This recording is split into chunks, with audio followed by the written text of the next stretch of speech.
राजाहरूले मुकुट लगाउनु अघि, ग्रन्थहरू कागजमा लेखिनु अघि, भूमिमा हिँडिरहेको थियो एक जीवित ज्ञान।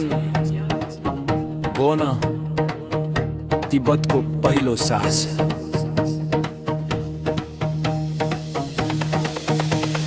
धर्मचक्र घुम्नु अघि, ध्वजाहरू आकाश छुने यो गाडी, छाङझुङका सुनौलो उपत्यकाबाट मार्ग देखाउने पवित्र सत्य जन्मियो। सेनराब मिबो युगको उज्यालो, करुणा सत्य र सेवा सिकाए। विजयमा होइन भयमा होइन, सबै द्रानीका लागि समर्पणमा। गङ्गर तिसे अडिगो उभिएको मापाङ युम्सो आत्मा झल्काउने ऐना। तत्त्वहरू गुन्जन्छन्, पृथ्वी हावा आगो आकाश बोनले संसारलाई एउटै बनायो। शरीर मन र भूमिका वैद्यहरू, देखिने नदेखिने सन्तुलनका रक्षक। गाउँको चुल्होदेखि राजदरबारसम्म बोनले जीवन शुद्ध र बलियो राख्यो।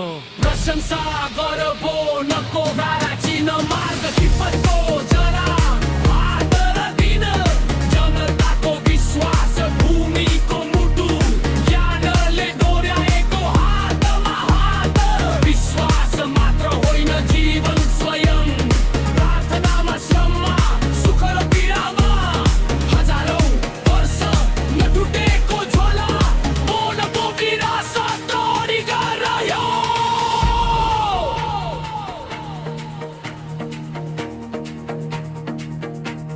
रोग आयो जब वैद्य उठे, जडीबुटी मन्त्र ढोल र प्रार्थनासँग। भोक लाग्दा बलियाले बाँडे अन्न, करुणा सबैतिर बुनेको। ज्येष्ठको सम्मान वचनमा सत्य, प्रकृतिको नियमसँग सामञ्जस्य। पहाड जीवित, नदी सचेत, सबै प्राणी समान, कसैलाई बेवास्ता छैन। ज्योतिषले आकाशको सल्लाह पढ्छ, कर्मकाण्डले नाजुको सूत्र जोगाउँछ। मृत्यु अन्त्य होइन, एउटा बाटो हो, मृत आत्मालाई कोमल मार्गदर्शन। शिशुको लोरीमा, अन्त्येष्टिको विधिमा, खेतीका दिन र चन्द्रमाको रातमा।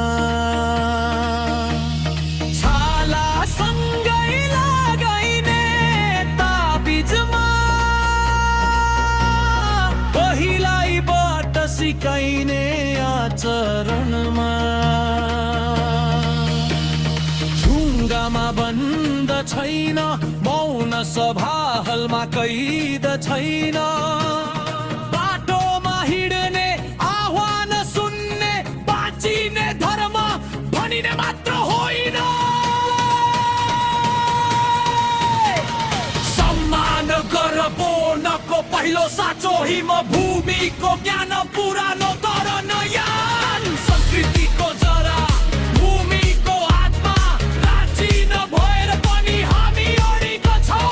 तिब्बतभरिदेखि हिमालयको ज्वालासम्म, इतिहासले तिम्रो पवित्र नाम उच्चार्छ। हजारौं वर्ष एउटै जीवित गीत, बोनको विरासत अनन्त र बलियो। छाङझुङ हाम्रो सासमा उठ्छ, करुणा मृत्युभन्दा शक्तिशाली।